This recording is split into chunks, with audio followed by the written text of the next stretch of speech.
Hello everyone, welcome to our YouTube channel VSC Jaipur. This is Bhavna Mathur और आज मैं आपके लिए लेके आई हूँ क्लास 5th EVS से रिलेटेड कुछ इम्पॉर्टेंट टॉपिक्स और कुछ इम्पॉर्टेंट क्वेश्चंस। तो इसमें मैं आपको आपके पेपर में जो वेटेज आएगा उसके बारे में भी बताऊंगी। Okay, so let me start. आपका जो पेपर है वो 6 पार्ट्स में डिवाइडेड आएगा। जो फर्स्ट है आपका ऑब्जर्वेशन एंड रिकॉर्डिंग, वो है 8 मार्क्स का। सेकंड है आपका communication which is 10 marks, classification which is 21 marks and explanation and analysis which is 16 marks.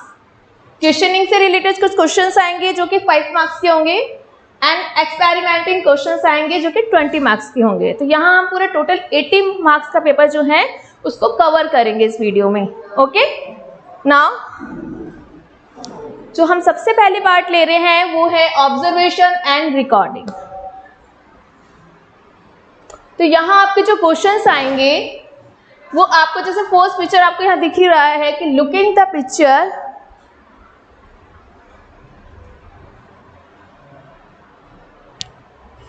looking the picture given below, from which part of biofilm sprout is coming out।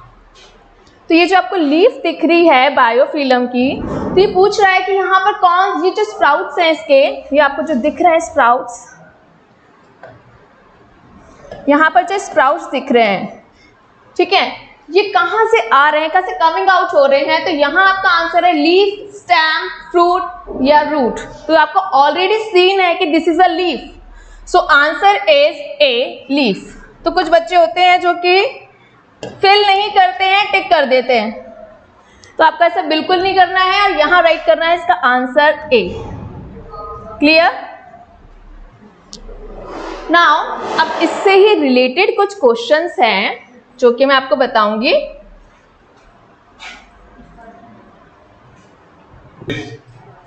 अब next जो आपका question है वो है looking at the picture of mint plant and state which part of this germinate. अब यहाँ जो mint जो आपको प्लांट दिख रहा है, मिंट का जो ये प्लांट दिख रहा है, ये कौन से पार्ट से जर्मिनेट होता है। मिंट्स मीन्स हमारा पुदीना। तो ये जो मिंट का प्लांट होता है वो हमारी रूट से जर्मिनेट होता है। तो answer is D. Clear? Next question is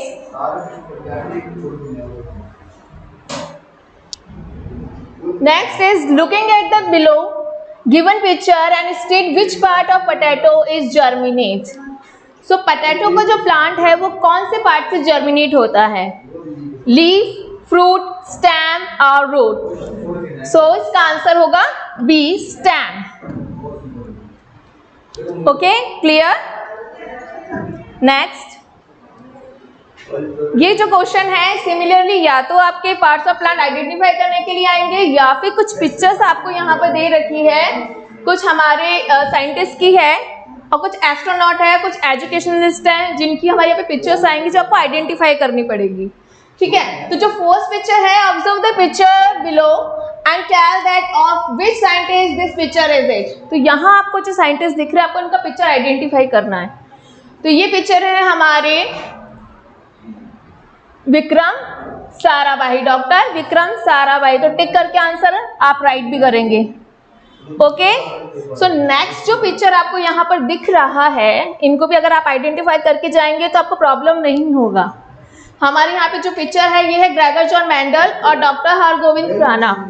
ये दोनों ही हमारे रिलेटेड करते हैं इनहेरिटेंस से। इन्होंने जेनेटिक, फादर ऑफ जेनेटिक हमारे हैं ग्रेगर जॉन मेंडल, तो इनके बारे में भी आपको जानना जरूरी है, इनके पिक्चर आइडेंटिफाई करनी आनी चाहिए। नेक्स्ट जो है वो है हमारे डॉक्टर भीमराव अंबेडकर, जो कि हमारी ड्राफ्टिंग कमेटी का, हमारे कॉन्स्टिट्यूशन की थी, उसके चेयरमैन थे। एंड नेक्स्ट है साइंटिस्ट होमी जहांगीर भाभा, इनका पिक्चर भी आप अच्छे से आइडेंटिफाई कर लीजिए। और नेक्स्ट है राकेश शर्मा, ये हमारा एस्ट्रोनॉट है, इनकी पिक्चर भी आ सकती है। और साथ ही इनके पास में है पंडित मदन मोहन मालवीय। तो इन लोगों की डिटेल में हम आगे स्टडी करेंगे, इनको पहले अच्छे से इनको आइडेंटिफाई कर लीजिए ताकि आपको एग्जाम में प्रॉब्लम ना हो। Okay, now next question related आएगा आपका जो हमारे नेचुरल डिजास्टर है इनकी पिक्चर आपकी आ सकती है।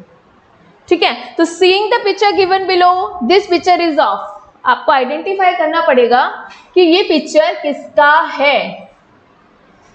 तो यहाँ आपको दिख रहा है जो बिल्डिंग्स है वो कोलैप्स हो रही है, तो ऑब्वियसली ये किसका पिक्चर है? Earthquake, water filling capacity area of dams, drought, fire warming, किसका पिक्चर है? तो ऑब्वियसली बिल्डिंग्स जो कोलैप्स है और ये बिल्डिंग्स गिर चुकी है, तो ये पिक्चर है ए, अर्थक्वेक का। तो यहाँ फिल जरूर करेंगे, काफी बच्चे हैं जो छोड़ देते हैं, टिक करके छोड़ देते हैं। नेक्स्ट पिक्चर जो आपको आइडेंटिफाई करनी है वो है ड्रॉट। कई बार बच्चे ड्रॉट को नहीं समझ पाते हैं। तो ड्रॉट में क्या होता है, बिल्कुल कुछ भी आपको प्लांट्स वगैरह नहीं दिखते, बिल्कुल खाली प्लेस दिखता है, तो आप समझ जाओगे कि ये ड्रॉट है।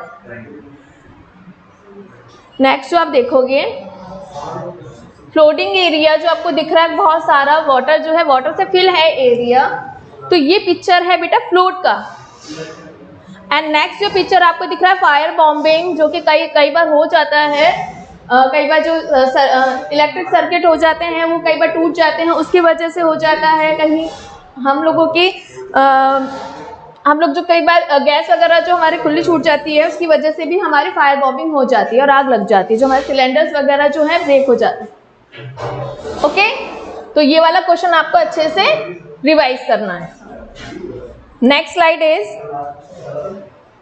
नेक्स्ट क्वेश्चन जो आपका आता है वो राजस्थान से रिलेटेड आएगा, जो हमारे चैप्टर नंबर 17 से है। राजस्थान के ऊपर हमारा पूरा चैप्टर है, तो इसके लिए आपको आना चाहिए राजस्थान का मैप अच्छे से समझ में। ओके, तो राजस्थान का मैप वहाँ ऑलरेडी आपके पास आएगा, आपको कोई प्रॉब्लम नहीं होगी कि हम कहाँ से स्पेलिंग देखें, क्योंकि बच्चे स्पेलिंग राइट करने में बहुत मिस्टेक करते हैं। ठीक है, तो इससे जो मेन क्वेश्चन रिलेटेड आता है वो ये फर्स्ट वाला आता है, from the given map of Rajasthan right any 3 neighbouring district of Jaipur. अब कोई जरूरी नहीं है वो आपको जयपुर ही दे दें, कोई सा भी पार्ट दे सकते हैं। उन्होंने आपको टोंक दे दिया, आपको राजसमंद दे दिया, जोधपुर दे दिया, कुछ भी दे सकते हैं। आपको क्या करना है, इनकी नेबरिंग डिस्ट्रिक्ट को आइडेंटिफाई करना है। अब नेबरिंग डिस्ट्रिक्ट आप कैसे आइडेंटिफाई करते हैं? कई बच्चे होते हैं जो ये उदयपुर राइट कर देंगे अगर जोधपुर का पूछा होगा तो ये नहीं करना है। इसके लिए आपको क्या करना है, यहाँ आप देख रहे हैं जैसे आपसे यहाँ पूछा है जयपुर, तो आप जयपुर को सर्कल कर लो, बिल्कुल इजी से सर्कल किया। अब आप देख रहे हो कि जयपुर की जो बाउंड्री है वो यहाँ चारों तरफ, यहाँ साइड से आप पहले इसकी बाउंड्री अच्छे से डार्क कर लो। ठीक है, अब यहाँ आप चारों तरफ देख रहे हैं कि इसकी बाउंड्री से कौन कौन से डिस्ट्रिक्ट हैं जो शेयर कर रहे हैं बाउंड्री। तो यहाँ जो शेयर कर रहा है वो है टोंक, इस साइड में अजमेर, वेस्ट साइड में नागौर है, सीकर है, ईस्ट साइड में अलवर है, दौसा है। तो ये आपको आराम से सारे नेबरिंग डिस्ट्रिक्ट आइडेंटिफाई हो गए हैं। तो इनको आराम से इनकी स्पेलिंग देख के प्लीज राइट करिए, क्योंकि बच्चे बहुत मिस्टेक करते हैं स्पेलिंग में। ठीक है, तो मैंने यहाँ राइट किया अजमेर, टोंक और सीकर। आपकी इच्छा आप कुछ भी राइट कर सकते हैं, बट वो उसका नेबरिंग डिस्ट्रिक्ट होना चाहिए। आप अगर जयपुर का पूछोगे और आपने जालोर लिख दिया तो ये रॉन्ग हो जाएगा। क्लियर? नाउ नेक्स्ट क्वेश्चन है आपका, how many districts are there in Rajasthan. हो सकता है इसके अंदर ये क्वेश्चन ना आकर के ये 3 क्वेश्चंस आ जाएं या 2 क्वेश्चंस आ जाएं, इनमें से कोई से भी क्वेश्चंस आ सकते हैं, आपको सारे अच्छे से समझ में आने चाहिए। तो how many districts are there in Rajasthan. अब आपकी बुक में तो 33 दे रखे हैं, ठीक है, बट अभी रिसेंटली डिस्ट्रिक्ट्स जो हैं वो चेंज हो चुके हैं, अब डिस्ट्रिक्ट्स हो गए हैं 50। ठीक है, अगर आपके एग्जाम में आते हैं तो आप 50 ही राइट करेंगे, क्योंकि अब हम अपडेशन हो चुका है। ठीक है, 33 नहीं राइट करना है, और अगर आपके ऑप्शनल में अगर 50 नहीं आ रहा है और 33 आ रहा है तब आप 33 पे आप टिक कर सकते हैं। ठीक है, नाउ नेक्स्ट क्वेश्चन है, what is the total area of Rajasthan. Rajasthan का जो टोटल एरिया है इंडिया का कवर करा हुआ, वो आपको अच्छे से समझ में आना चाहिए। पहले तो आपको समझ में आना चाहिए कि हमारा जो इंडिया का मैप है, सबने इंडिया का मैप दे रखा है। ठीक है, अब डायरेक्शन सबको पता होनी चाहिए, ये नॉर्थ है, ये साउथ है, ये ईस्ट है और ये वेस्ट है। तो हमारा राजस्थान आता है वेस्ट साइड में। ठीक है, हमारा सबसे लार्जेस्ट डिस्ट्रिक्ट है, लार्जेस्ट स्टेट है, सॉरी, इंडिया का सबसे लार्जेस्ट स्टेट है राजस्थान, जो कि है आपकी डायरेक्शन का लिए तो आ ही सकता है क्वेश्चन, कौन सी डायरेक्शन में है, तो डायरेक्शन आ रही है इसकी वेस्ट, नॉर्थ वेस्ट भी बोल सकते हैं हम, दोनों ही सही है। ठीक है, तो यहाँ आपने देख लिया कि राजस्थान जो है वो वेस्ट साइड में आ रहा है, इसको अच्छे से आइडेंटिफाई कर लेना, इसमें प्रॉब्लम नहीं होनी चाहिए। तो ये जो टोटल एरिया पूछा है, सबसे लार्जेस्ट डिस्ट्रिक्ट है हमारे इंडिया का, तो इसका जो आपका टोटल एरिया है वो 3,42,239 स्क्वायर किलोमीटर है। ठीक है बच्चे, यूनिट लगाना भूल जाता है, ये राइट करना इंपॉर्टेंट है। नाउ नेक्स्ट क्वेश्चन आ सकता है, what is the population of Rajasthan. Rajasthan की टोटल पॉपुलेशन आपसे पूछ सकते हैं, वो है 6.82 करोड़। तो ये जो है 2011 की जो सेंसस के अकॉर्डिंगली है। नेक्स्ट है, which is the largest district of Rajasthan. अभी तो आपने लार्जेस्ट स्टेट मैंने आपको समझाया, इंडिया का लार्जेस्ट स्टेट जो हमारा राजस्थान है, लेकिन राजस्थान के अंदर वो कौन सा डिस्ट्रिक्ट है जो बहुत ज़्यादा लार्ज है। अब यहाँ अगर आप आइडेंटिफाई कर पा रहे हो तो आपको जो सबसे बड़ा इम्पॉर्टेंट जो दिख रहा है डिस्ट्रिक्ट, वो है जैसलमेर। ठीक है, तो यहाँ राइट करेंगे आप answer Jaisalmer. Okay, next question है, name the 3 district of Rajasthan that share their boundaries with Pakistan. तो कई बार हो सकता है यहाँ भी तो आपको पाकिस्तान दिख रहा है, ठीक है, मैप में नहीं आएगा तो आप क्या करोगे, आपको इंडिया का मैप जो है उसको रिकॉल करोगे, सोचोगे कि इंडिया के मैप में पाकिस्तान कहाँ है। ठीक है, तो यहाँ हमारे राजस्थान के यहाँ पास में वेस्ट में आ रहा है, नॉर्थ वेस्ट में पाकिस्तान आ रहा है। ठीक है, तो यहाँ इस साइड में आ रहा है, तो आपको मैप में भी आपको इस साइड ही मिलेगा, नॉर्थ वेस्ट में। ठीक है, अब पाकिस्तान के साथ में बाउंड्री कौन कौन शेयर कर रहे हैं, अभी तो आपने करा था कि जयपुर के साथ में कौन कौन बाउंड्री शेयर कर रहे हैं, तो आपने यहाँ डिस्ट्रिक्ट के नेम लिख दिए। ठीक है, लेकिन अब आपको बताना है कि पाकिस्तान के साथ कौन बाउंड्री शेयर कर रहा है। तो ये पाकिस्तान हमारा यहाँ से ही स्टार्ट हो रहा है, यहाँ से देखेंगे हम, ये पूरा पाकिस्तान जा रहा है हमारा। ठीक है, अब पाकिस्तान के साथ में कौन कौन बाउंड्री शेयर कर रहा है, तो यहाँ आप देखोगे कि श्री गंगानगर आ रहा है, बीकानेर आ रहा है, जैसलमेर आ रहा है, बाड़मेर आ रहा है।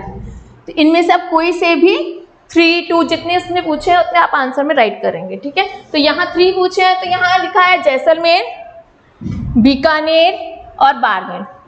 अगर आप श्री गंगानगर लिखोगे तो वो भी सही आंसर है। क्लियर? नाउ नेक्स्ट जो क्वेश्चन आता है आपका ऑब्जर्वेशन और रिकॉर्डिंग में, वो ये है कि look at the picture of dam and answer the following question. अब जरूरी नहीं है कि आपके डैम का ही क्वेश्चन आए, कुछ एनिमल्स का पिक्चर भी आएगा, जो मैं अभी आपको आगे बताऊंगी किस टाइप के क्वेश्चंस आ सकते हैं। तो फर्स्ट जो क्वेश्चन आपको दिख रहा होगा, इसमें आपको एक डैम दिख रही है। ठीक है, अब डैम की अगर आपको पिक्चर क्लियरली नहीं दिख रही है तो मैं जूम करके दिखा रही हूँ। ये आपको डैम है, डैम जो है वो रिवर पे बनाई जाती है, रिवर का जो वाटर होता है उसको क्लोज करने के लिए, ताकि वो आगे फ्यूचर में यूज हो सके। तो ये एक वॉल होती है डैम। ठीक है, सो इससे रिलेटेड जो क्वेश्चंस हैं,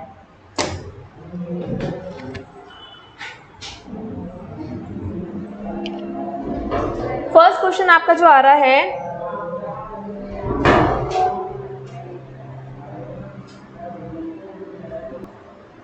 फर्स्ट क्वेश्चन है, in which river the Mahi dam has been constructed.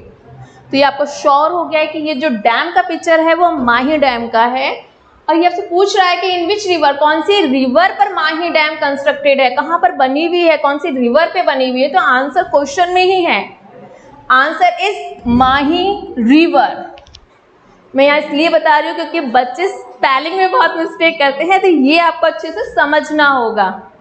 ठीक है, तो हमने आंसर राइट कर दिया क्वेश्चन में से ही, Mahi river. Okay, now next question इससे रिलेटेड जो आपको दिख रहा है वो है, what purpose is the dam water used for.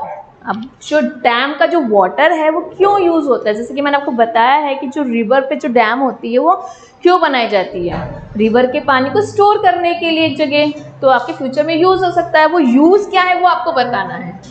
For irrigation, irrigation means जो आपकी क्रॉप्स होती है वहाँ तक वाटर सप्लाई करने के लिए। नेक्स्ट है टू प्रोवाइड ड्रिंकिंग वाटर। आपके जो हाउसेज में जो वाटर आता है वो कहाँ से आता है? डैम से आता है, ठीक है। नेक्स्ट है to generate electricity. Electricity generate करने में यहाँ पे बहुत सारे इलेक्ट्रिसिटीज के प्लांट लगाए जाते हैं जहाँ पे इलेक्ट्रिसिटी को जनरेट किया जाता है, बनाया जाता है, ठीक है। नेक्स्ट क्वेश्चन है आपका, in which district of Rajasthan the Mahi dam is located. अब नेक्स्ट क्वेश्चन वो आपसे पूछ रहा है कि जो माही डैम है अभी कौन से डिस्ट्रिक्ट में, आपको पता चल गया कि माही डैम से रिलेटेड क्वेश्चन है, बट ये है कौन से डिस्ट्रिक्ट में। अभी आपने राजस्थान का मैप देखा था, वहाँ पे अगर जिन बच्चों को स्पेलिंग नहीं आ रही वहाँ से देख सकते हैं। और यहाँ पर इसका आंसर है बांसवाड़ा। माही डैम जो है वो बांसवाड़ा रिवर पर है, बांसवाड़ा डिस्ट्रिक्ट पे, सॉरी, ओके। नेक्स्ट, अभी जो क्वेश्चन हमें देखा था सिमिलरली उसी से रिलेटेड ये नेक्स्ट क्वेश्चन है, या तो उस टाइप के क्वेश्चन आएंगे या इस टाइप के क्वेश्चंस आएंगे। तो यहाँ आपको जो पिक्चर्स दिख रही है, यहाँ पे कुछ एनिमल्स की, कुछ एक्वेटिक एनिमल्स हैं, कुछ एक्वेटिक प्लांट्स हैं जिनकी आपको पिक्चर यहाँ पे दिख रही है। ये जैसे लोटस का पिक्चर है, आइडेंटिफाई हो रहा है, ये क्रोकोडाइल आइडेंटिफाई हो रहा है, ठीक है।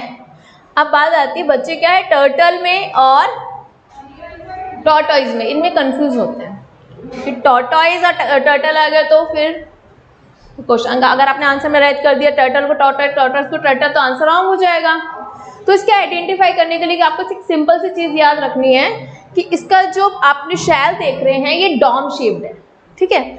और जो टर्टल का जो आपको दिख रहा है टर्टल का, ये बिल्कुल थोड़ा फ्लैट है, ठीक है। डॉम्स जैसे आपके इग्लूज बने हुए आते हैं उनका शेप डॉम शेप होता है, इसका फ्लैट है, ठीक है। और इनकी जो लेग्स होती है इनमें भी काफ़ी डिफरेंस होता है, इससे आप आइडेंटिफाई कर सकते हो कि ये टर्टल है और ये टॉर्टॉइज है। टॉर्टॉइज जो है वो लैंड और वाटर दोनों में रहते हैं, लेकिन जो टर्टल्स हैं वो मोस्टली टाइम वाटर में ही स्पेंड करते हैं, ठीक है। तो ये थोड़ा सा डिफरेंस है जो आपके लिए इजी गोइंग रहेगा इसको समझने के लिए। नेक्स्ट जो पिक्चर आपको दिख रही है वो है फिश की। ये फिश का पिक्चर है, आपको अच्छे से आइडेंटिफाई हो रहे हैं बाकी सारे, इन दो में मैंने आपको डिफरेंस समझा ही दिया है। तो इनसे रिलेटेड जो क्वेश्चंस हैं आपके, वो हम कुछ क्वेश्चंस को, ओके। सो फर्स्ट क्वेश्चन जो है आपका वो है which animals and plants are seen in the figure given below. आपको ये जो नीचे आपको एनिमल्स दिख रहे हैं, जो प्लांट्स दिख रहे हैं, इनके नेम्स आइडेंटिफाई करके लिखने हैं। तो फर्स्ट पिक्चर आपको दिख रहा है ऑब्वियसली लोटस, लोटस राइट किया। सेकंड क्रोकोडाइल, क्रोकोडाइल राइट किया। टॉर्टॉइज, टॉर्टॉइज राइट किया। टर्टल, टर्टल राइट कर लिया। नेक्स्ट फिश, आपने राइट कर दिया इजीली, फिश। ये कुछ एक्वेटिक प्लांट्स और एनिमल्स आपके आएंगे जिनको आपको आइडेंटिफाई करना होगा, ठीक है। अब उनसे रिलेटेड क्वेश्चंस आ सकते हैं, ठीक है। तो फर्स्ट क्वेश्चन है इन the figure given above which animal live only in water. सिर्फ वाटर में कौन से एनिमल्स रहते हैं, ठीक है। मैंने आपको बताया जैसे क्रोकोडाइल और टॉर्टॉइज, ये एम्फीबियंस हैं, ये लैंड पर रहते हैं, ठीक है। लैंड और वाटर दोनों में ही रहते हैं, ठीक है। तो अब यहाँ क्वेश्चन पूछा है ओनली इन वाटर, तो सिर्फ पानी में ही रहते हैं। तो यहाँ पर है टर्टल और फिश। मैंने आपको बताया कि टर्टल अपना मोस्टली टाइम जो है वो वाटर में स्पेंड करते हैं और फिश भी वाटर एनिमल है, ठीक है। नेक्स्ट क्वेश्चन जो है वो है how fish survive in water. Fish water में कैसे सर्वाइव करती हैं। तो इससे रिलेटेड 3 पॉइंट्स आपको अपने माइंड में रखने हैं। सो आपका जो फर्स्ट पॉइंट है वो है fish have streamlined body that allow them to swim in water easily. Fish की जो आपको बॉडी दिख रही है ये वाली, ये स्ट्रीमलाइट मीन्स बोट शेप्ड है। बोट आपने देखी होगी, बोट की शेप इस टाइप की होती है। तो बोट जो है वो आसानी से वाटर में सेल करती है, तो सेम इसकी शेप भी स्ट्रीमलाइट होती है ताकि ये आसानी से वाटर में स्विम कर सके। नेक्स्ट फिश के अंदर क्या कैरेक्टरिस्टिक होता है, they have gills to breathe. Obviously जो वाटर एनिमल वाटर में रहती है तो गिल्स से ये ब्रीथ करती है, और हम लोग जो लैंड पे रहते हैं वो लोग लंग्स से ब्रीथ करते हैं। Next point is they have fins that help them to swim in water. Fins, streamlined body, fins, fish की बॉडी पे जो आपको फिन्स दिख रहे हैं यहाँ पर, ठीक है, ये इनकी हेल्प करते हैं इजीली वाटर में स्विम करने के लिए। तो ये 3 पॉइंट्स आपको लर्न होने चाहिए कैरेक्टरिस्टिक्स है फिश के। Next question is in the figure given above which animal live both on land and in water. इनमें से वो कौन सा एनिमल है जो लैंड पे भी रहते हैं और वाटर में भी रहते हैं। तो ऑब्वियसली मैंने आपको इजीली बताई चुकी कि एम्फीबियंस कौन कौन है, क्रोकोडाइल और टॉर्टोइज। लैंड पे भी रहते हैं, वाटर में भी रहते हैं, तो आप इनका आसानी से नेम राइट कर देंगे, crocodile and tortoise. Next question, why are the leaves of the lotus plant broad. यहाँ आपको लोटस का जो प्लांट दिख रहा है, यहाँ आपको देखना है कि इसकी जो ये लीव्स दिख रही है ये इतनी ब्रॉड क्यों है, ये इतनी चौड़ी क्यों होती है। तो इसका आंसर है the leaves of lotus plants are broad because they have them to float on the surface of water. Water की जो सरफेस है यहाँ पर इनको आसानी से फ्लोटिंग में हेल्प मिलती है, आसानी से ये फ्लोट कर पाते हैं, इसलिए इनकी लीव्स ब्रॉड होती है। Okay, understood all of you. Now next, अभी तक हमने पढ़ रहे थे हम ऑब्जर्वेशन और रिकॉर्डिंग। अब जो हमारा नेक्स्ट पार्ट है वो है कम्युनिकेशन। उसके अंदर किस टाइप के क्वेश्चंस आ सकते हैं वो अब हम समझेंगे। इसके अंदर आपके आएंगे कुछ ऐसे क्वेश्चन जिसमें आपको, जैसे कि आपका फर्स्ट क्वेश्चन है right 3 lessons you learn from the life of doctor Bhimrao Ambedkar. तो आपने इनकी लाइफ से क्या सीखा, इनके बारे में आपने स्टडी करी है चैप्टर नंबर 16 में। भीमराव अंबेडकर और जीजाबाई छत्रपति शिवाजी, इनके बारे में चैप्टर नंबर 16 में हमने पढ़ा है, ठीक है।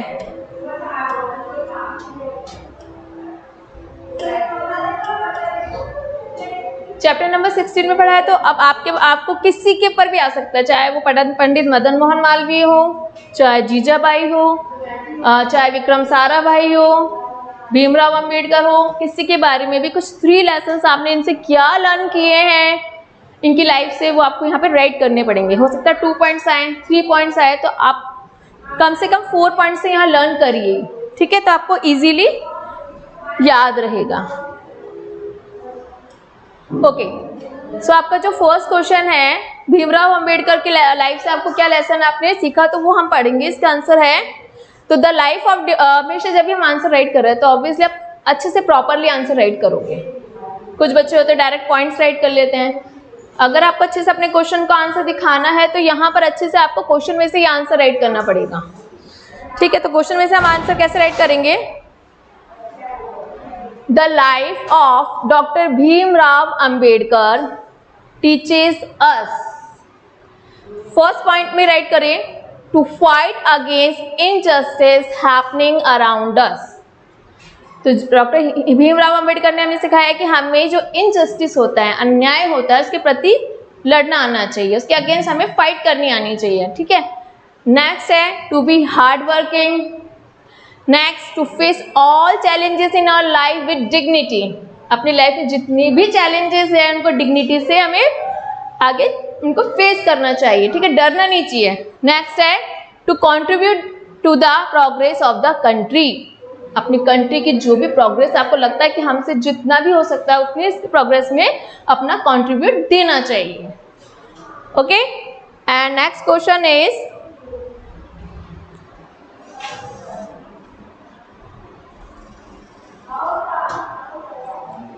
What do you learn from the life of Jijabai? या तो जीजाबाई या फिर शिवाजी, दोनों में ही आप सेम आंसर राइट कर सकते हैं, ठीक है। तो आपका जो फर्स्ट पॉइंट है इसका, we should fight against injustice, same answer है दोनों का, दोनों में सेम राइट कर सकते हो, ठीक है। Next, we should have strong faith and pride in our culture and religion. हमें अपने कल्चर पे और अपने रिलीजन पे फेथ होना चाहिए, स्ट्रॉन्ग फेथ होना चाहिए और प्राइड होना चाहिए, गर्व होना चाहिए। Next, we should be true patriot and protect the honour of the country. हमें एक सच्चा देशभक्त होना चाहिए और देश के ऑनर के लिए, मीन्स देश के सम्मान के लिए रक्षा करनी चाहिए, प्रोटेक्ट करना चाहिए कंट्री को। नेक्स्ट है we should make full proof strategies to achieve our goal. तो फुल प्रूफ स्ट्रेटजीज आपको बनानी चाहिए आपके गोल के लिए, आपके लाइफ का जो आपने अचीव करना है, जो भी जिस गोल तक आपको अपनी लाइफ में पहुंचना है उसके लिए स्ट्रेटेजी बनानी चाहिए। नेक्स्ट है वी शुड स्टेइंग काम at the time of crisis. तो क्राइसिस के टाइम पे हमेशा कामली होना चाहिए। आपके कितने पर कितना भी संकट आ जाए तो बिल्कुल काम रहना चाहिए, उसको अच्छे से सॉल्व करना आना चाहिए। ठीक है, नेक्स्ट क्वेश्चन, यहाँ कुछ शॉर्ट नोट है आपके doctor Bhimrao Ambedkar, doctor Vikram Sarabhai and Pandit Madan Mohan Malviya. तो आप इनके बारे में भी कुछ पॉइंट्स है जो आप यहाँ पे लर्न कर सकते हैं, जो आपको इजीली आपके एग्जाम के लिए हेल्पफुल रहेंगे। ये सारे पॉइंट्स आप अच्छे से समझेंगे। सो फर्स्ट पॉइंट है आपका, doctor Vikram Sarabhai was a great scientist. Vikram Sarabhai जो हैं वो ग्रेट साइंटिस्ट हैं। ठीक है, second point, he had special interest in mathematics and science. इनका जो स्पेशल इंटरेस्ट था वो कौन से सब्जेक्ट में था, मैथ में और साइंस में। Next, he is known as the father of Indian space programme.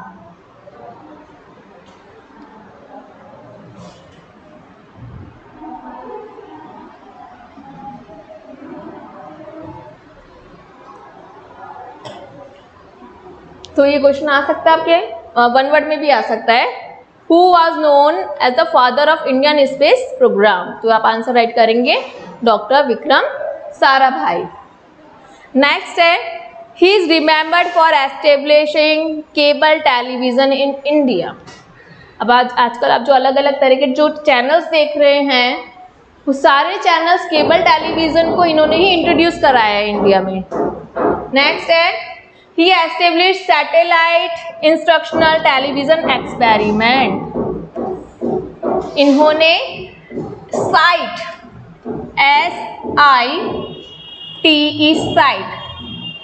Site को इंडिया में एस्टेब्लिश किया है।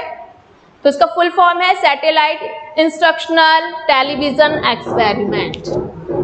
नेक्स्ट है लास्ट जो इसका पॉइंट है वो है, as a result of his efforts, the first Indian satellite Aryabhat was sent into space in 1975। So Aryabhata जो है वो इनके एफर्ट से ही लॉन्च हुआ था, और ये कब लॉन्च हुआ था, 1975 में। ओके, नेक्स्ट,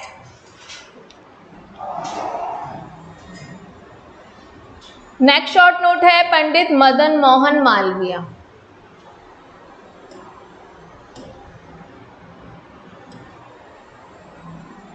तो Pandit Madan Mohan Malviya had a strong desire to establish an education system and education institute in India.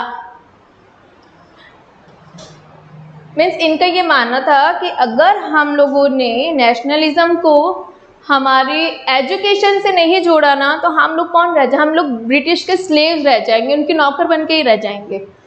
तो इन्होंने बोला कि भाई जो हमारी नेशनलिटी है वो हमें एजुकेशन सिस्टम में डालना चाहिए। ठीक है, तो उसका फर्स्ट पॉइंट है, Pandit Madan Mohan Malviya had a strong desire to establish an education system and education institute of India. Means इनका एक सपना था कि मुझे एक इंस्टीट्यूशन खोलना है इंडिया में, ताकि हर कोई हमारी इंडिया का जो रिच कल्चर है, रिच हेरिटेज है, उसके बारे में समझे, उसको पढ़े और आगे की नेक्स्ट जनरेशन वो उसको पहुंचाए। ठीक है, नेक्स्ट है, he travel across the country to collect donation for the construction of the university building. तो इतने रिच तो थे नहीं कि अपने आप अपनी यूनिवर्सिटी को एस्टेब्लिश कर लेंगे, तो उसके लिए इन्होंने क्या किया, हमारी होल इंडिया कंट्री में वहाँ गए और डोनेशंस लिए। ठीक है, डोनेशन जो इन्होंने अलग अलग जाके पूरी इंडिया में घूमे और डोनेशन कलेक्ट किया और फिर यूनिवर्सिटी की बिल्डिंग मेक की। नेक्स्ट पॉइंट है, he is rightly called the teacher of the nation, और इन्हें हम बोलते हैं टीचर ऑफ द नेशन, क्योंकि इन्होंने इतना स्ट्रगल किया है एजुकेशन सिस्टम से रिलेटेड, तो इसलिए हम इनको बोलते हैं teacher of the nation. Next है, इन्होंने एस्टेब्लिश की है बनारस हिंदू यूनिवर्सिटी इन वाराणसी, तो ये वन वर्ड में भी क्वेश्चन आ सकता है। Where is Banaras Hindu University located? It is situated in Varanasi. Next is, he started the tradition of aarti of the river Ganga at Har Ki Pauri, तो जो गंगा की आरती होती है वो इन्होंने ही स्टार्ट करवाई है हर की पुरी में। Okay, I hope clear. Next, okay, so next point है आपका नेचुरल डिजास्टर्स। तो यहाँ हम कुछ नेचुरल डिजास्टर्स के बारे में पढ़ेंगे, ठीक है, क्योंकि इनमें से आपको 2 या 3 पॉइंट्स इनके इफेक्ट्स आ सकते हैं, ठीक है, इनमें क्या क्या सेफ्टीज आपको रखनी है, तो इसके बारे में आपके आ सकता है, तो आपको इनको अच्छे से क्लियरली पढ़ना है। तो फर्स्ट है आपका जो है अर्थक्वेक।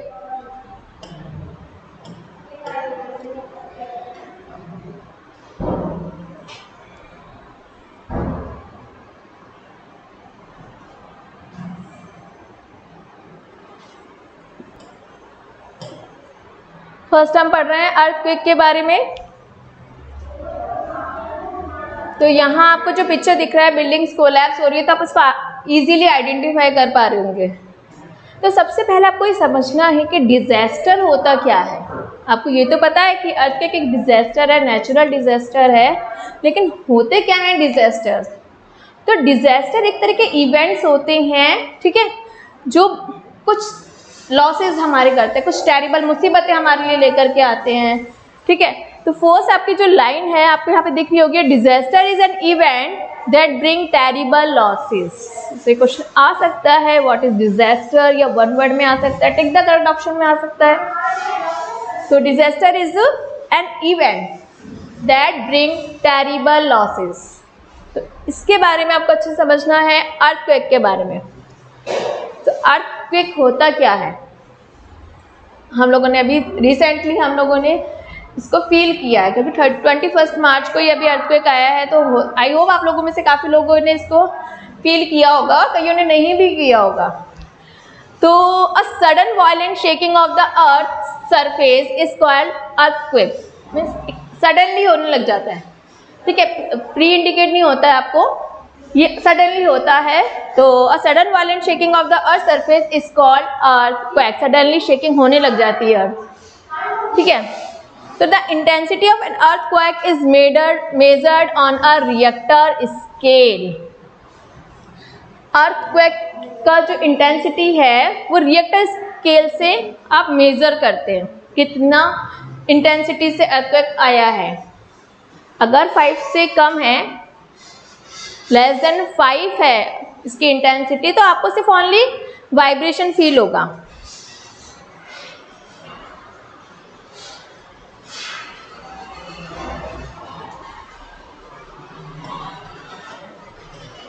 ओके, और अगर अर्थक्वेक की इंटेंसिटी मोर देन 5 है, इट कैन बी डिस्ट्रक्टिव, थोड़ा बहुत डिस्ट्रक्टिव होता है ना। लेकिन अगर अर्थक्वेक की इंटेंसिटी 7 से ज़्यादा हो जाती है, मोर देन 7 हो जाती है, तो बहुत ह्यूज डैमेज होता है, बिल्डिंग्स कोलैप्स हो जाती है, ठीक है, लोग जो है वो इस कोलैप्स के नीचे दब जाते हैं, बहुत सारे लॉसेस हो जाते हैं।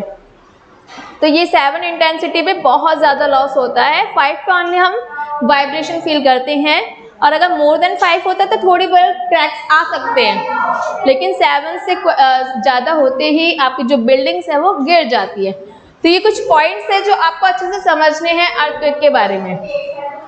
Next is effect of earthquake. Earthquake के क्या इफेक्ट्स हैं?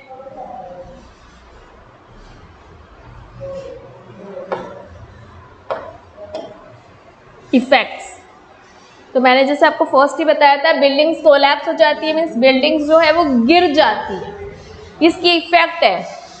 Second, some people loss their lives, कुछ लोग की जो लाइफ है वो लॉस हो जाती है, मीन्स वो डाई हो जाते हैं।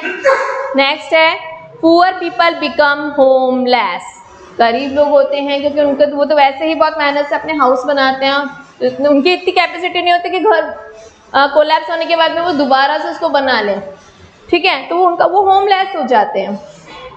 नेक्स्ट पॉइंट जो है,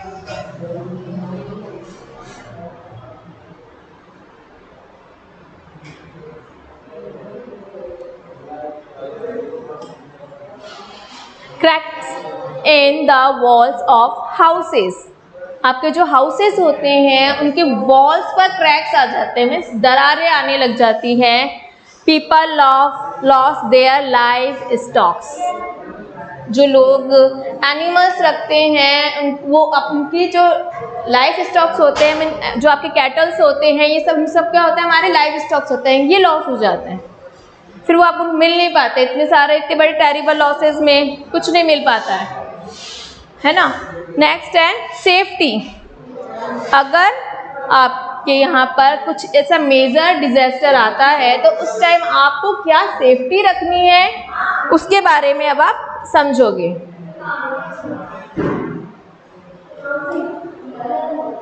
फर्स्ट है, it stay endorse until the shaking of the earth is stop, तो आपको तब तक इंडोर रहना है, अंदर तब तक रहना है जब तक कि शेकिंग अर्थ क्वेक का जब तक उसकी शेकिंग जो है वो स्टॉप नहीं हो जाती, जब तक वो रुकती नहीं है, तब तक आप लोग, अगर आप घर के अंदर है तो आप अंदर ही रहिए। Next, if you are outdoors, यहाँ इंडोर की बात है तब तक।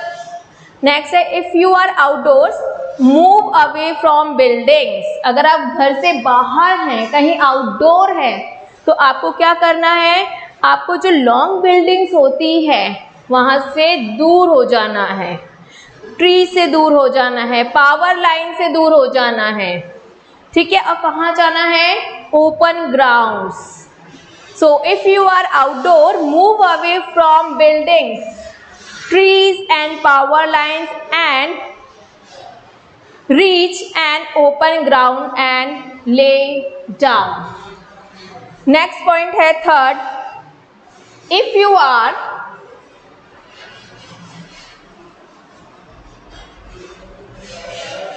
If you are near a desk in your classroom, okay, अगर आप अर्थक्वेक आ गया और आप अपने स्कूल में हैं तो आपको क्या करना है, आपको करना है कि आपके जो क्लासरूम में जो डेस्क्स होती है उसके नीचे आपको छिप जाना है।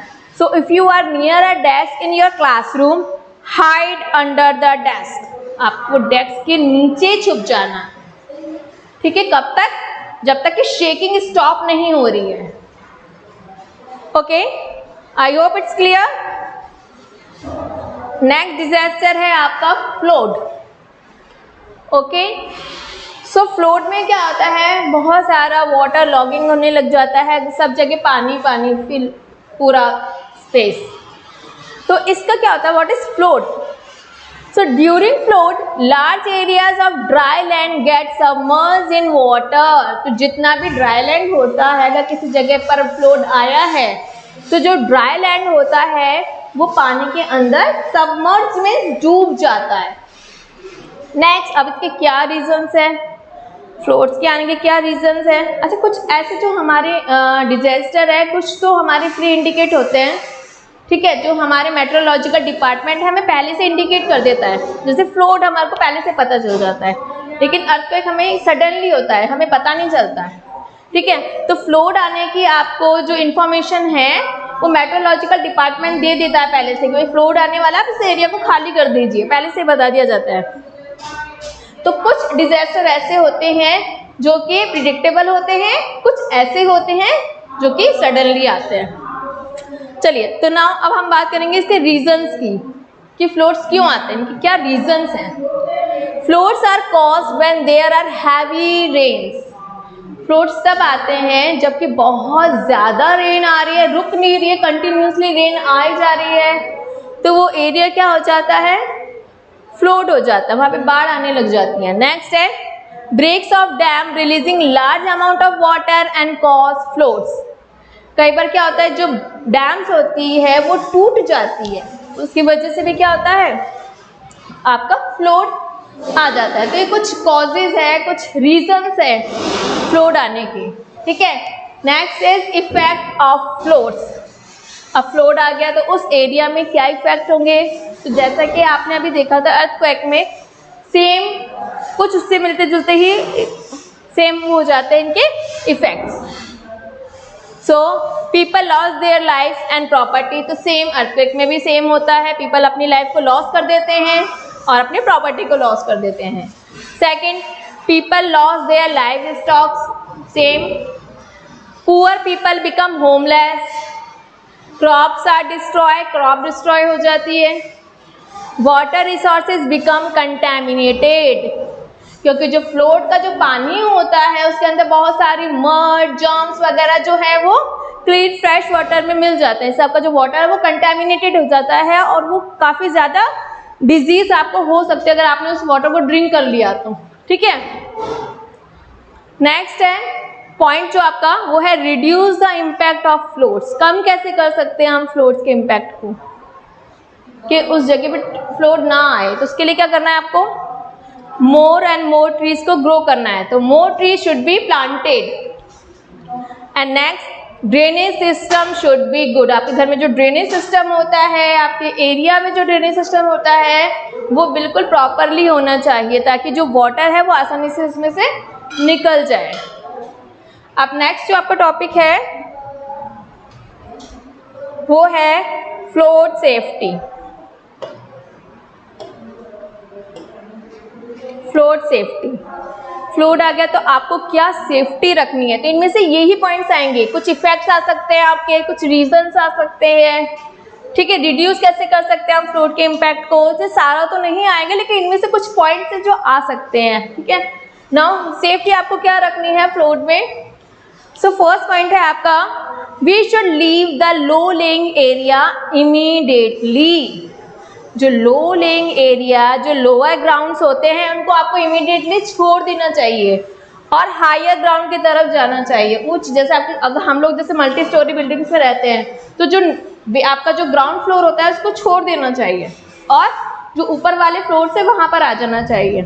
Same, we should stay away from electric wires. आपके घर में जो इलेक्ट्रिक वायर्स रहते हैं या आप अगर हाउस के बाहर हो तो वहाँ पे भी कुछ एक्सटेंशन वायर्स वगैरह लगे हुए होते हैं, तो आपको वहाँ से भी दूर हो जाना चाहिए। थर्ड है, do not drink tap water as it may be contaminated due to flood. So मैंने आपको जैसे अभी बताया कि वाटर जो है कंटेमिनेटेड हो जाता है, तो ऐसे वाटर को ड्रिंक नहीं करना है। क्यों? क्योंकि इससे बहुत सारी डिजीज हो जाती है और आप बीमार हो सकते हो। ओके, अब नेक्स्ट जो क्वेश्चन है वो है आपका फैमिली से रिलेटेड। जो टॉपिक मैं ले रही हूँ अब वो है फैमिली से related, which is your chapter number 1।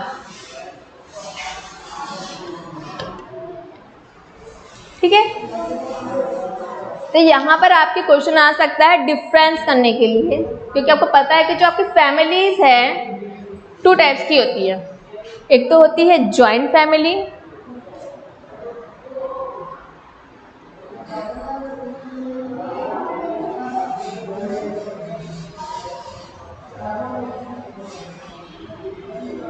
ये हम स्मॉल क्लासेस से पढ़ते आ रहे हैं कि फैमिलीज जो है वो 2 टाइप्स की होती है, जॉइंट फैमिली और nuclear family means small family.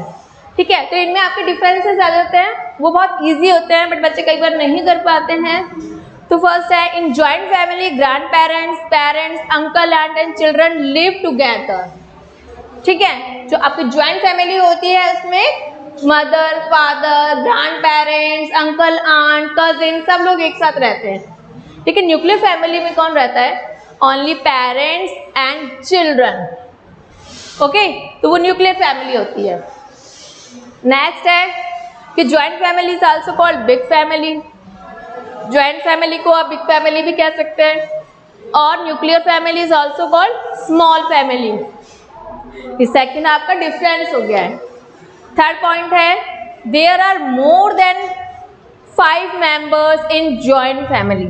Joint family में 5 से ज़्यादा मेंबर हो जाते हैं, कहीं 10, कहीं 11, ठीक है। लेकिन अगर हम बात करें न्यूक्लियर फैमिली की तो यहाँ पर ओनली 4 to 5 मेंबर्स ही रहते हैं, तो वो है न्यूक्लियर फैमिली, स्मॉल फैमिली। तो ये डिफरेंसेस आपको लर्न होनी चाहिए, आपके लिए इजी गोइंग डिफरेंसेस है, इनमें कुछ प्रॉब्लम नहीं होनी चाहिए। ओके, नेक्स्ट है, जो नेक्स्ट क्वेश्चन है आपका, ये क्वेश्चन आ जाता है काफ़ी बार कि रीजंस क्या हैं कि क्यों न्यूक्लियर फैमिलीज बन रही है।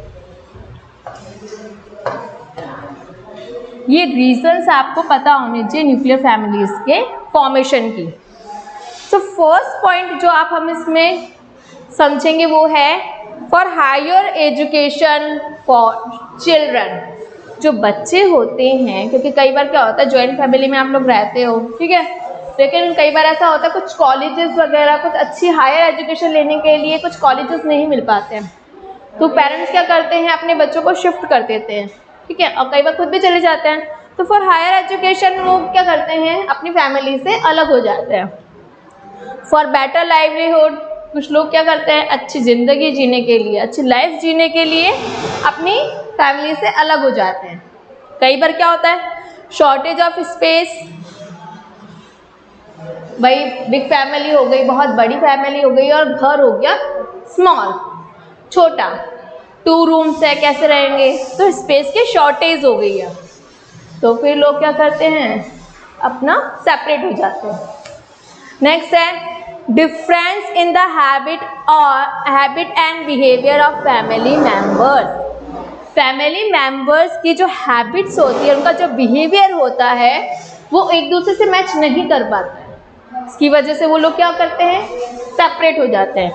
Next for job opportunities, okay, मतलब कई बार ऐसा होता है कि आपकी एक अच्छी जॉब लग गई, फैमिली में किसी बेटे की अच्छी जॉब लग गई, तो वो क्या हो जाते हैं दूसरी सिटी में चले जाते हैं, तो वो अपनी वहाँ फैमिली बना लेते हैं। तो इस तरीके से ये रीजंस होते हैं जो न्यूक्लियर फैमिली के फॉर्मेशन के होते हैं, ये आपको लर्न होने चाहिए। नेक्स्ट है बेनिफिट्स ऑफ जॉइंट फैमिली, ठीक है, न्यूक्लियर फैमिली तो बन गई, लेकिन जॉइंट फैमिली के क्या बेनिफिट्स हैं, क्यों जॉइंट फैमिली बेटर है न्यूक्लियर फैमिली से।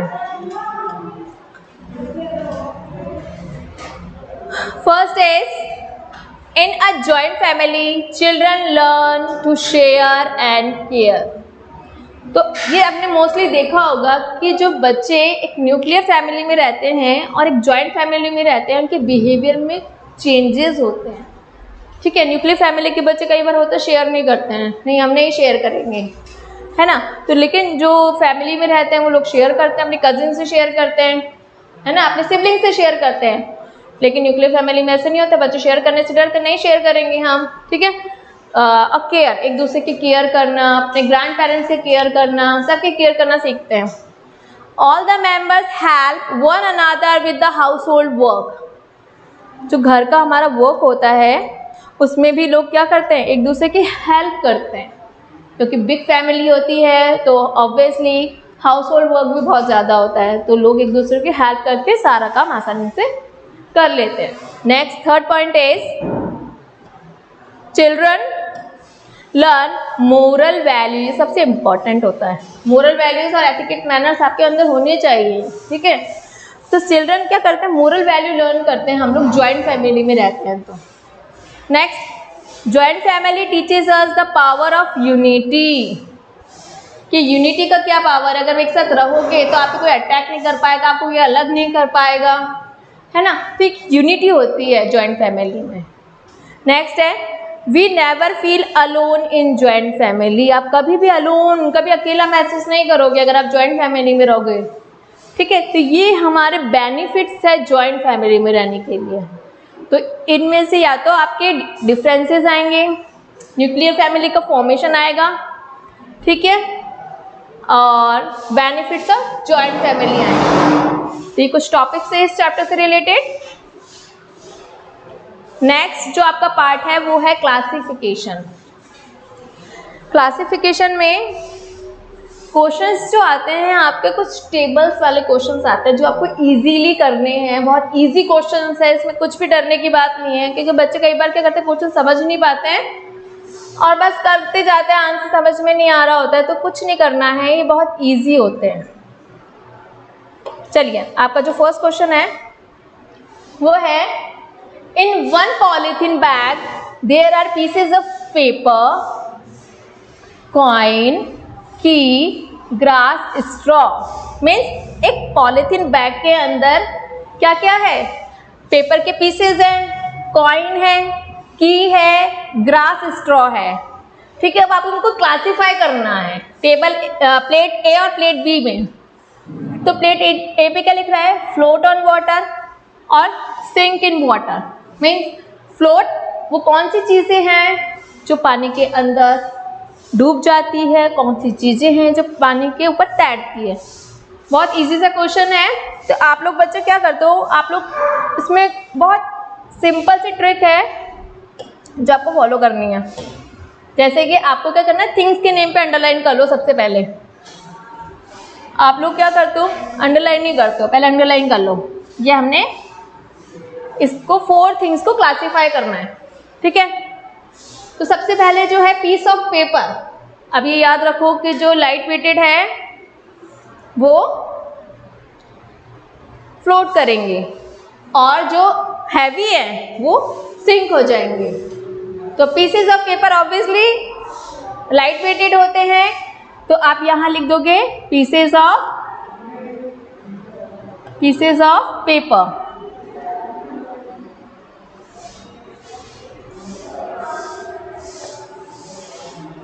चलिए, नेक्स्ट क्या है, नेक्स्ट है कॉइन। कॉइन हैवी होता है तो वो वाटर के अंदर शिंक हो जाएगा। नेक्स्ट की आपकी चाबी, वो भी क्या होती है, हैवी होती है, तो ऑब्वियसली वो वाटर के अंदर शिंक हो जाएगी। एंड नेक्स्ट है ग्रास, स्ट्रॉ। ग्रास की जो स्ट्रॉ होती है वो लाइट वेटेड होती है, तो ऑब्वियसली वो फ्लोट करेगी। तो ये अंडरलाइन वाला कॉन्सेप्ट आप याद रखिए, इसको अंडरलाइन करिएगा। क्लियर? नेक्स्ट है नीचे वाली, अब हम करेंगे एक्सरसाइज। ओके, अब इस एक्सरसाइज में क्या है, इनमें से किसी भी टाइप की आपकी एक्सरसाइजेज आ सकती है, आपको समझना ही होगा और बहुत इजी है। 4 मार्क्स के आता है और इजीली आपको 4 मार्क्स मिल जाते हैं। नेक्स्ट है, in one polythene bag there are milk, lemon, boondi laddoo, grapes, ये सब है। तो आपको क्लासीफाई करना है इन आइटम्स को, प्लेट ए और प्लेट बी। तो प्लेट ए क्या है, दोज दैट आर स्वीट, वो चीजें जो स्वीट है, मीठी है। Plate B, those that are sour, जो खट्टी है। ठीक है, खारी है, वो आपको लगाना है यहाँ पे, खारी है स्वीट वाली। अब आप क्या करोगे, सबसे पहले जो ट्रिक आपको करनी है वो है, आपको थिंग्स के नेम पर अंडरलाइन करना है। सबसे पहले अंडरलाइन कर लो थिंग्स के नेम पर। तो यहाँ पर है मिल्क, लेमन, बूंदी लड्डू और ग्रेप्स। ठीक है, तो मिल्क आपको पता है, मिल्क सॉर नहीं होता, मिल्क स्वीट होता है। इजीली आप राइट कर दीजिए मिल्क। ठीक है भाई, नेक्स्ट नंबर पे जो आपका है वो है लेमन। लेमन है सॉर, यहां आप राइट कर दोगे लेमन। नेक्स्ट थिंग क्या है, बूंदी लड्डू। सबको पसंद होंगे बूंदी लड्डू, तो ऑब्वियसली स्वीट होते हैं और बच्चों को ही पसंद है।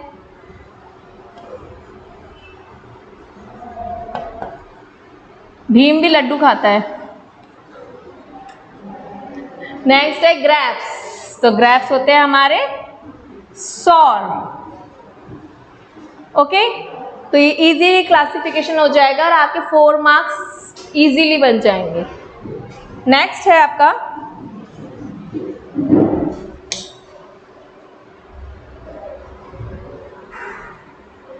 ओके, ये आपकी स्पोर्ट्स से रिलेटेड एक्सरसाइज है।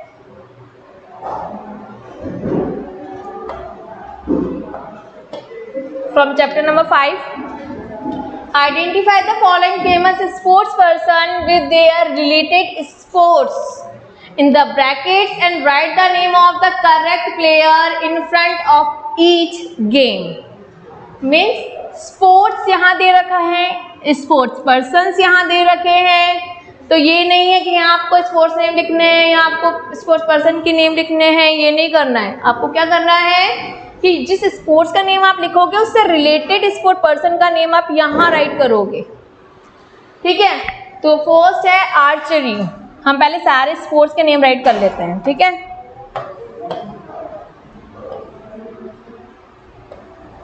आर्चरी, नेक्स्ट है क्रिकेट, नेक्स्ट है बॉक्सिंग, पहले सारे राइट कर लो। फिर है स्विमिंग, स्विमिंग, ठीक है। मैंने सारे स्पोर्ट्स के नेम राइट कर लिया। अब मैं क्या करूंगी, अब यहाँ पे स्पोर्ट्स पर्सन्स हैं, तो मैं जो सबसे ज़्यादा जानती हूँ, मैं जानती हूँ सचिन को, ठीक है। और सचिन मैं क्योंकि क्रिकेट बहुत देखती हूँ तो क्रिकेट मैं राइट कर दूंगी। भाई क्रिकेट में मैं जानती हूँ सचिन तेंदुलकर को, तो मैंने राइट कर दिया भाई सचिन तेंदुलकर क्रिकेट प्ले करता है। सचिन तेंदुलकर, ठीक है। अब नेक्स्ट जो है, मैंने एक मूवी देखी थी, मैरी कॉम की थी, जो बॉक्सिंग से रिलेटेड थी, ठीक है। इसकी मूवी है जिसमें प्रियंका चोपड़ा है, तो वो मुझे इजीली आती है, तो मैं राइट कर दूंगी मैरी कॉम। बॉक्सिंग से रिलेटेड कौन है, मैरी कॉम,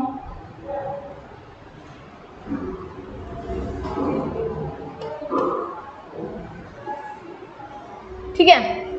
नेक्स्ट है स्विमिंग, स्विमिंग है, मेरे को पता है भक्ति शर्मा, क्योंकि मैंने अपने चैप्टर नंबर 5 में भक्ति शर्मा का स्विमिंग से रिलेटेड क्वेश्चन भी पढ़ा है, उनके बारे में भी हमने स्टडी करी है हमारी बुक में, तो मैं भक्ति शर्मा का नेम राइट कर दूंगी। मैं इसमें मुझे कॉन्फिडेंट है कि मेरे सारे आंसर सही हैं, ठीक है। नेक्स्ट है, क्योंकि मैं एथलेटिक्स कम देखती हूँ, आर्चरी मैंने कभी देखा नहीं है, स्पोर्ट्स, तो ठीक है, मान लो आप लोगों ने भी नहीं देखा होगा आपने, तो भाई ये लिम्बराम को मैं नहीं जानती हूँ, या आप भी नहीं जानते होंगे, है ना। क्या हो सकता है मैं जानती हूँ, आप नहीं जानते होंगे, आप जानते हो, मैं नहीं जानती हूँ, ठीक है। तो ये मेरे एक मोस्टली बच गया है, मैंने वो सारे फिल कर लिए जो मुझे आते थे। अब मुझे जो नहीं आ रहा है वो मैं यहाँ राइट कर दूंगी, क्योंकि बाकी 3 में मैं श्योर हूँ, ठीक है। तो ऑब्वियसली इसका आंसर लिम्बराम होगा, ठीक है। क्लियर, समझ आया। तो पहले वो आंसर्स फिल कर लो जो आपको अच्छे से आते हैं, जिससे आपको कॉन्फिडेंट है। क्लियर। नेक्स्ट है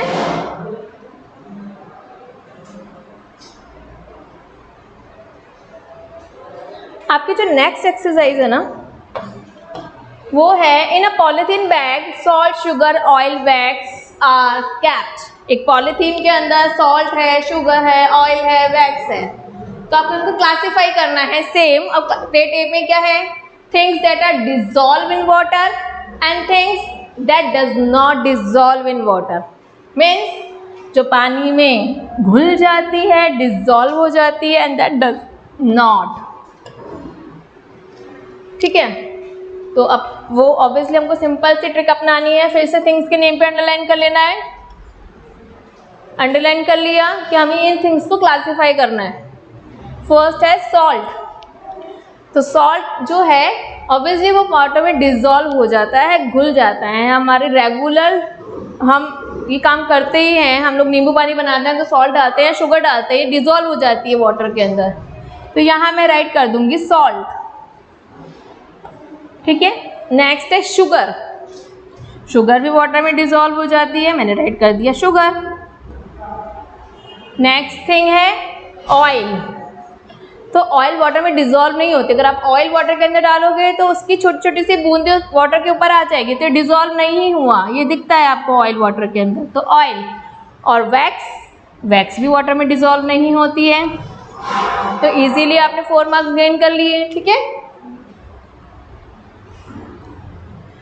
ये आपका कुछ एक्सरसाइज थी जो आपको अच्छे से मार्क्स गेन करवाती है, और आप लोग इनको काफ़ी रॉन्ग कर देते हो, तो यहाँ कुछ समझने की ज़रूरत है, कुछ ट्रिक्स लगाने की ज़रूरत है। नेक्स्ट है आपका जो टॉपिक है वो है disease and there symptoms caused by contaminated water.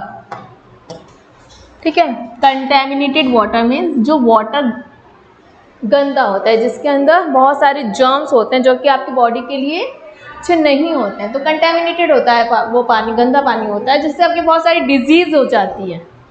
ठीक है, अब इनसे रिलेटेड आपके जो बुक है चैप्टर नंबर 15 के अंदर आपकी ये कुछ डिजीज़ है, सिर्फ 4 डिजीज है जिनके बारे में आपको इजी से लर्न करना है। कंटेमिनेटेड वाटर और फूड से होने वाली डिजीज़ हैं। ठीक है, इनसे रिलेटेड सिम्टम्स भी याद करने हैं आपको। हो सकता है सिम्टम्स आ जाए, ये मैच द फॉलोइंग में आ जाए, ठीक है, आपको 1 वर्ड में आ जाए, किसी भी तरीके से क्वेश्चन आ सकता है। चलिए, तो फर्स्ट है आपका yellowing of skin, diarrhoea, yellow urine, yellowing eyes, yellowing nails और vomiting. Means nails yellow, eyes yellow, urine yellow, ठीक है, डायरिया हो गया है, स्किन भी आपकी येलो हो रही है, वोमिटिंग आ रही है। तो जहाँ पे आपको इतने येलो येलो दिख रहे हैं तो मीन्स ये डिजीज है आपकी जॉइंटिस।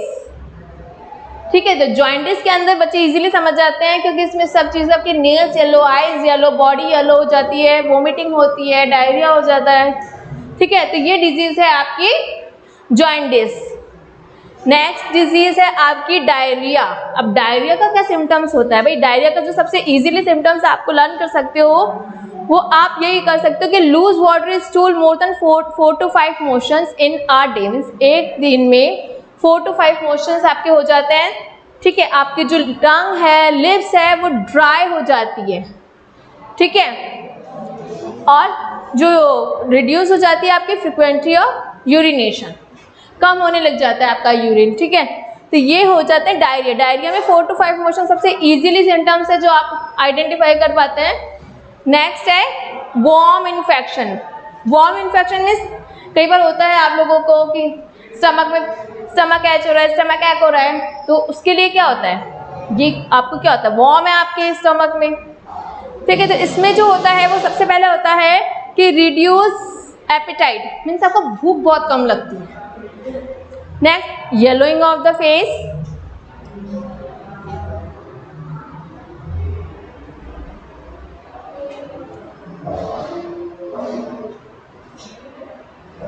ओके,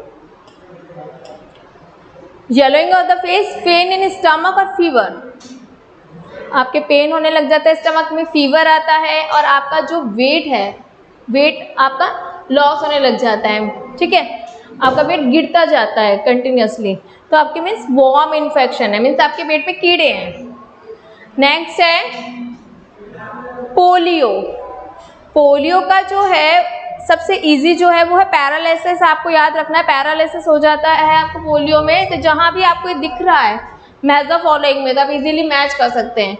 एंड अदरवाइज अगर आपको सिम्टम्स लर्न करने को राइट करने को आते हैं तो आपको पूरे सिम्टम्स राइट करने हैं। ठीक है, फीवर हो गया, हेडेक हो गया, vomiting, spasm in hands and legs, means legs और हैंड्स में करके एटन्सी आने लग जाती है। ठीक है, तो ये किसके सिम्टम्स हो जाते हैं? पोलियो के। पैरालिसिस आने लग जाता है। ठीक है, एक साइड आपका वर्क करना बंद कर दिया तो आप समझ सकते हैं कि ये एक पोलियो का सिम्टम्स है। क्लियर? नेक्स्ट,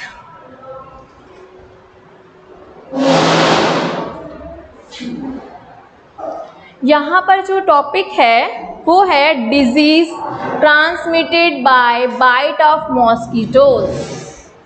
मॉस्किटो के बाइट करने से कौन सी डिजीज आपके अंदर आ जाती है उसके बारे में आप लोग समझोगे। ठीक है, तो यहाँ पर फर्स्ट जो आपका मलेरिया, डेंगू, चिकनगुनिया, ये सब मॉस्किटो के बाइट करने से होते हैं। ठीक है, ये match the following, tick the correct option में आ सकते हैं। तो ये आपको लर्न होने चाहिए, समझ में आने चाहिए। ठीक है, तो जो मलेरिया है वो फीमेल एनोफिलीज मॉस्किटो के बाइट करने से होता है, और डेंगू एडिस मॉस्किटो के बाइट करने से होता है, चिकनगुनिया एडिस इजिप्ट मॉस्किटो के बाइट करने से होता है। ठीक है, लेकिन कई बार क्या होता है आप लोगों को याद नहीं रहता है।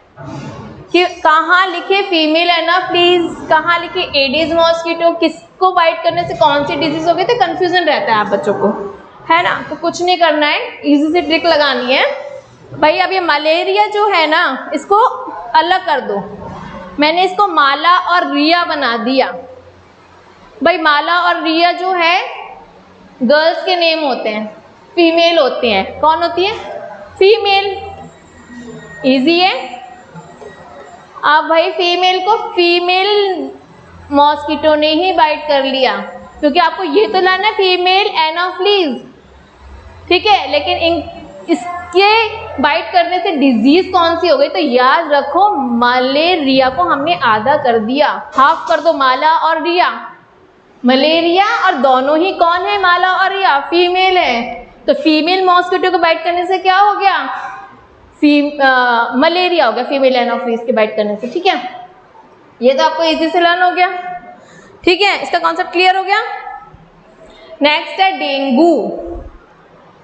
डेंगू जो है वो है एडिस मॉस्किटो के बाइट करने से, एडिस, डेंगू।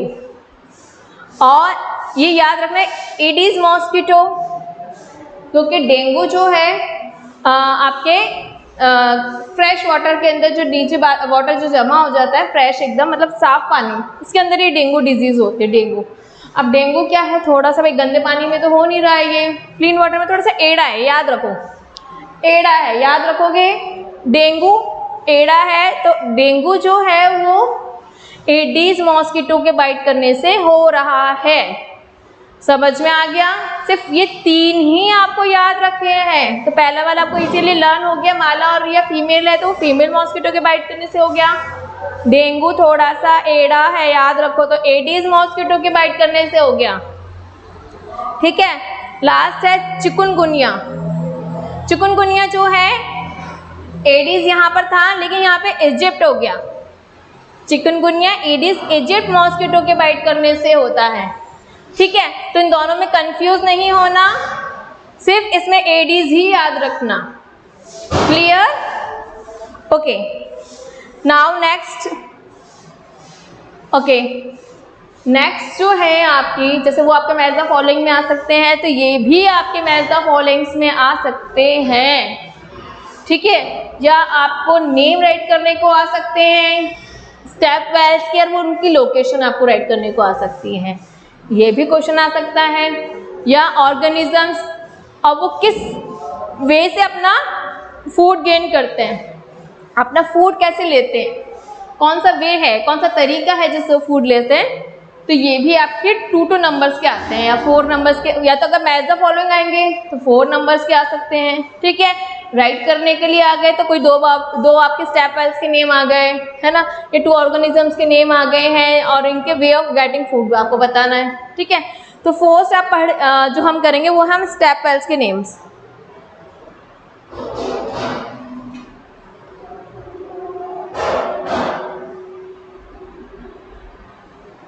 चलिए, तो स्टेप वेल्स जो आपकी बावड़ियाँ होती है, ये आपको पता है कि ये स्क्वायर शेप में होती है, ये स्क्वायर शेप में होती है। यहाँ पे बहुत सारी स्टेप्स होती हैं, चारों तरफ में सीढ़ियाँ होती है, स्टेप, और यहाँ पर वाटर होता है। तो पुराने ज़माने में क्या होता था, जो राजा महाराजा होते थे, जो किंग्स होते थे, वो लोग क्या करते थे, अपने यहाँ पे स्टेप वेल्स बनवाते थे। तो कोई भी ओकेजन्स होता था वहाँ, यहाँ पर, तो यहाँ पे सेलिब्रेट भी करते थे, और यहाँ ये रेगुलर उनके वाटर्स के लिए भी यूज़ आता था, ड्रिंकिंग वाटर के लिए भी। तो यहाँ पे स्टेप्स होते थे, सीढ़ियाँ होती थी, जिसमें उतर करके वो पानी को लेकर के आते थे। राजा महाराजा नहीं लाते थे, उनके जो स्लेव्स होते थे, सर्वेंट्स जो होते थे, वो लोग इसका काम करते थे, और उनकी जो प्रजा होती थी, उनके जो आसपास के जो लोग होते थे, वो लोग भी यहाँ से ही पानी कलेक्ट करते थे, ठीक है। इस टाइम की बहुत ज़्यादा अच्छे यहाँ से आपको अंडरग्राउंड वाटर मिल जाता था, ठीक है। अब कुछ स्टेप वेल्स जो हैं उनके आपको नेम पता होने चाहिए, ठीक है, और वो कहाँ लोकेटेड है वो पता होना चाहिए। तो फर्स्ट है आपकी परचा बावड़ी। परचा बावड़ी है रामदेवरा में, खिन्नी बावड़ी है जालौर में, चांद बावड़ी है आभानेरी में, मेड़तानी बावड़ी है, झुंझुनू में है। अब आप बच्चों के लिए ये थोड़ा सा हार्ड पार्ट हो जाता है ना। आप लोग क्या करते हो, तो सोचते हो यार इतना लर्न नहीं होगा, परचा बावड़ी कहाँ, कहाँ किन्नी बावड़ी, कहाँ चांद बावड़ी, हम कैसे इनको लर्न करें, हमें नहीं लर्न हो रहा है ये। तो इसके लिए आपको क्या करना है, वही सेम मेरी ट्रिक अगर आप याद रखोगे तो ये आपको अच्छे से लर्न होगा, समझ में भी आएगा। तो ट्रिक जो है बहुत अच्छी है, बहुत छोटी सी ट्रिक है जो कि आपको इन बावड़ियों के नेम भी लर्न हो जाएंगे, ठीक है। तो यहाँ पर देखो, याद रखो, आप लोगों ने बहुत सुना होगा रामदेवरा के मेले के बारे में। रामदेव जी का जो मेला लगता है वो रामदेवरा में लगता है। अब भाई हम लोग मेले में जाते हैं तो भाई अब सब लोग जाते हैं, बहुत सारे लोग जाते हैं तो फ्लैग लेकर के जाते हैं, फ्लैग लेके जाते हैं। तो याद रखो फ्लैग की जगह अब इमेजिन करना है हमें, फ्लैग नहीं है वो पर्चा है, ठीक है, पर्चा है वो, फ्लैग नहीं लहरा रहे हैं, पर्चा लहरा रहे हैं। याद रखो रामदेवरा में है पर्चा बावड़ी, तो रामदेवरा के मेले में लोग लेके जा रहे हैं पर्चा, ठीक है। तो आपको इजीली लर्न हो जाएगा, पर्चा बावड़ी है रामदेवरा में, ठीक है। सेकंड जो ट्रिक है चांद बावड़ी। अब देखो चांद कितना सुंदर होता है, कितना ब्यूटीफुल होता है, कितना प्रिटी होता है ना, सबको अच्छा लगता है। तो चांद की आभा बहुत अच्छी होती है, बहुत सुंदर होता है, आभा बहुत सुंदर होती है ना, आभा मीन्स उसकी सुंदरता की बात हो रही है, ठीक है। तो चांद बावड़ी है आभानेरी में, क्लियर। नेक्स्ट मेड़तानी बावड़ी झुंझुनू। अब मेड़तानी को आता कर दो, मेड़ो ने तानी, मेड़ो ने तानी, ठीक है, कहाँ पर, झुंझुनू में। लर्न हुआ, मेड़ो ने तानी झुंझुनू में, ठीक है। तो मेड़तानी बावड़ी कहाँ है, झुंझुनू में, क्लियर। तीनों, ये तीन आपको जब लर्न हो जाएंगे तो आपको ये इजीली लर्न हो जाएगा कि जब बच्ची कुची कौन सी है, हमारी किन्नी बावड़ी जो कि है हमारी जालौर में, क्लियर। समझ में आया इनको लर्न करने का तरीका। Now next are organisms and their way of getting food.